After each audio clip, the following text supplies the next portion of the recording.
নমস্কার, আপনাদের স্বাগতম। ভগবান কি ছোট ছোট প্রাণীদের মানুষের ভোজনের জন্য এই পৃথিবীতে পাঠিয়েছেন?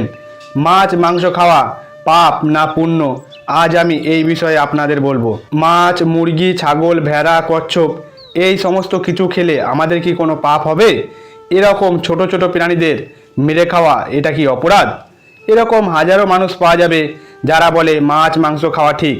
তারা বলে এই সমস্ত প্রাণী মানুষের খাবার জন্যই তৈরি করা হয়েছে, যদি আমরা তাদের না খাই তাহলে তাদের কি হবে? আবার কিছু লোক আছে যারা বলে মাছ মাংস খাওয়া ঘোর অপরাধ। তারা বলে কোনো প্রাণীকে হত্যা করা ঠিক নয়। তো আজকে আমরা জানবো যে সত্যিই মাছ মাংস খেলে কি কোনো অপরাধ হয়, যাতে আপনাদের কাছে স্পষ্ট হয়ে যাবে মাছ মাংস খাওয়া ভুল নাকি ঠিক। এক গ্রামে একজন ধনী ব্যক্তি ছিল। সে এক লম্বা ভ্রমণের জন্য যেতে চায়।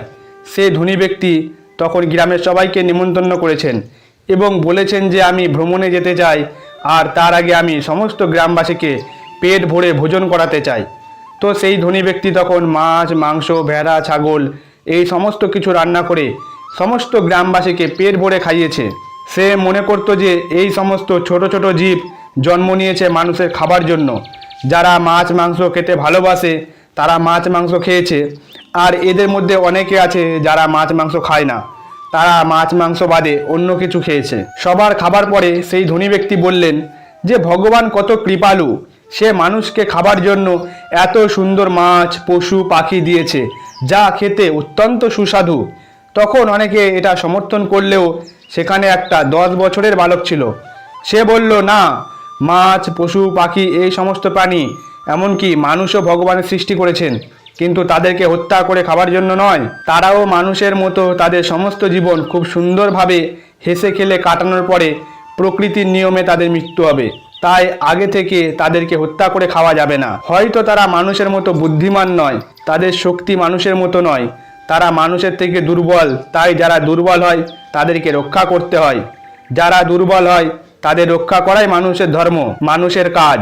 মানুষ তখনই শ্রেষ্ঠ জীব বললে গণ্য হবে যখন সে প্রত্যেকটা জীবকে ভালোবাসতে শিখবে, প্রত্যেকটা জীবকে সসম্মানে বাঁচার অধিকার দেবে।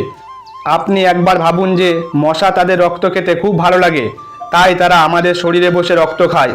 আবার বাঘ সিংহ এদেরও রক্ত মাংস খেতে খুবই ভালো লাগে। আমাদের শরীর তাদের কাছেও খেতে খুব প্রিয়। ওরা যখন চাইবে ওরা আমাদেরকে ধরে খেতেও পারে। কিন্তু জিনিসটা এরকম নয় যে মানুষকে ভগবান তৈরি করেছে বাঘ সিংহদের আহারের জন্য। তাহলে তাই যদি হবে, তাহলে আপনারা কেন বাঘ সিংহ থেকে নিজেকে রক্ষা করেন? কারণ আপনাদের সামর্থ্য আছে, তাই আপনারা নিজেকে রক্ষা করতে পারেন।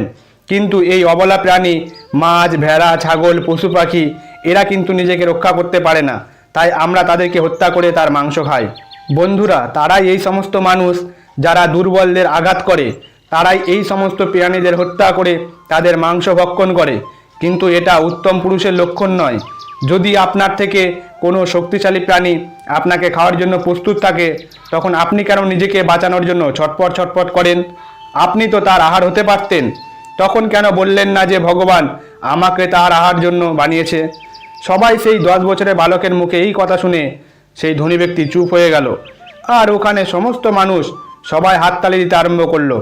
তখন সেই বালক বলল যে শুনুন, আমি তোমাকে ভগবান মুরলীধরন শ্রীকৃষ্ণের একটি সুন্দর কাহিনী বলছি।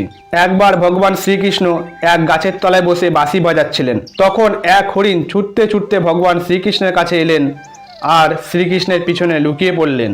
তখন ভগবান শ্রীকৃষ্ণ বাঁশি বাজানো থামিয়ে হরিণকে জিজ্ঞাসা করলেন যে তুমি কেন ছুটতে ছুটতে আমার পিছনে এসে লোকালে?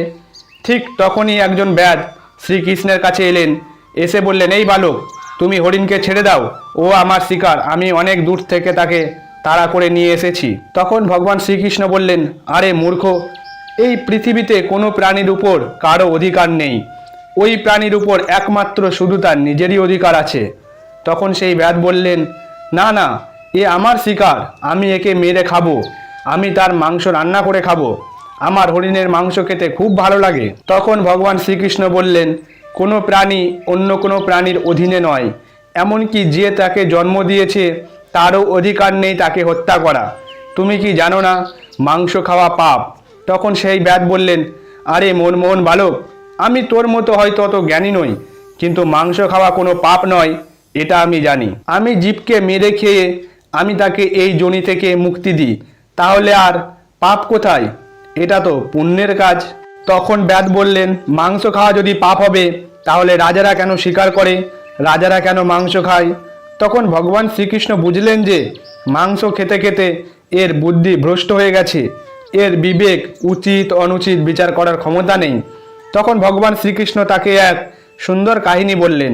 একবার মগধ রাজ্যে এক ভয়ানক আকাল পড়ে গেছিল। তখন সমস্ত প্রজারা সব না খেয়েছিল।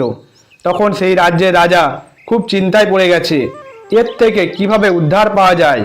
তখন রাজা একটা সভা ডাকলো এবং সবাইকে জিজ্ঞাসা করলো যে সস্তায় কি এমন খাবার আছে যা সমস্ত প্রজাদের দেওয়া যেতে পারে।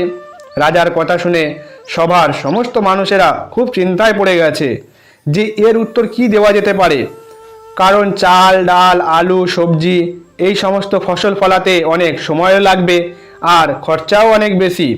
তখন সবাই একজন মানুষ বলে উঠল যে মহারাজ, মাংস দেওয়া যেতে পারে, এতে খাদ্যের অভাবও মিটবে আর এর জন্য কোনো অর্থ ব্যয়ও করতে হবে না। আশেপাশের জীবজন্তু পশু পাখি এদের ধরে খাওয়া যেতে পারে। তখন সবাই সমস্ত মানুষ এটাকে সমর্থন করলো, কিন্তু এটা সবার প্রধানমন্ত্রী সমর্থন করলেন না, তিনি চুপচাপ বসে রইলেন।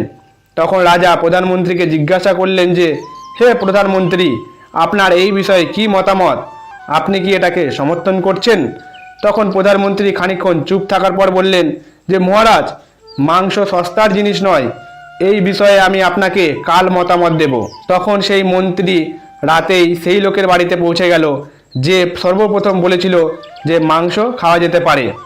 যে মাংস খাবার প্রস্তাব দিয়েছিল, তখন মন্ত্রী তাকে বলল যে রাজার খুব শরীর খারাপ, তাকে এখনই খুব উষ্টপুষ্ট এক প্রাণীর মাংস খেতে দিতে হবে, আর আপনি রাজার খুবই প্রিয় মানুষ, আপনার মাংস রাজামশাইকে দিন। তখন মন্ত্রী বললেন, আমি তলোয়ার দিয়ে এখনই আপনার মাংস কেটে রাজামশাইয়ের কাছে নিয়ে যাব। তখন সেই মানুষ অত্যন্ত ঘাবড়ে গেল এবং সে সঙ্গে সঙ্গে ঘরে গিয়ে 1000 স্বর্ণমুদ্রা নিয়ে এসে মন্ত্রীকে দিল এবং বলল যে সে যেন এই স্বর্ণমুদ্রা দিয়ে অন্য কারো মাংস নিয়ে রাজামশাইকে দেন। তখন মন্ত্রী বললেন, না না, রাজামশাই বিশেষভাবে আপনার মাংস খাওয়ার জন্যই আমাকে আপনার কাছে পাঠিয়েছেন। তখন সে ভয়ে দৌড়ে পালানোর চেষ্টা করলো। তখন মন্ত্রী বললেন, আপনি পালিয়ে যাবেন কোথায়? আর আপনি যদি পালিয়ে যাবেন তো যান, আপনার পরিবার তো আছে, তাদের কি হবে? তখন সেই লোক এসে মন্ত্রীর পায়ে পড়ে খুব কান্না করতে লাগলো। তখন মন্ত্রী বলল, আপনাকে কোথাও পালানোর দরকার নেই, আপনি এই সমস্ত স্বর্ণমুদ্রা আমাকে দিন। তারপর প্রধানমন্ত্রী এরকম করে সমস্ত মন্ত্রীর ঘরে গেলেন এবং সবাইকেই এই একই প্রস্তাব রাখলেন। তখন সবার কাছ থেকে লাখ লাখ স্বর্ণমুদ্রা নিয়ে তিনি রাজার ঘরে গেলেন এবং রাজাকে গিয়ে এই সমস্ত স্বর্ণমুদ্রা দিলেন। তখন রাজামশাই আশ্চর্য হয়ে জিজ্ঞাসা করলেন যে আপনি এত স্বর্ণমুদ্রা কোথায় পেলেন? তখন প্রধানমন্ত্রী বললেন যে মহারাজ, আমি একটা ছোট্ট অভিনয় করেছি সবার সাথে। তারপরে প্রধানমন্ত্রী রাজামশাইকে সমস্ত ঘটনা খুলে বললেন এবং এতে রাজামশাই খুব প্রসন্ন হলেন। ভগবান শ্রীকৃষ্ণ সেই ব্যাদকে এই কাহিনীর মাধ্যমে খুব সুন্দর সুশিক্ষা প্রদান করলেন। আমাদের সবার উচিত ভগবান শ্রীকৃষ্ণের কাছে প্রার্থনা করা, যাতে তিনি আমাদের সঠিক রাস্তা দেখান, আমাদের মতো অধম পতিত জীবকে যেন তিনি এরকম সুবুদ্ধি প্রদান করেন। তো সবাই বলুন, জয় শ্রীকৃষ্ণ, জয় রাধা মাধব, রাধে রাধে।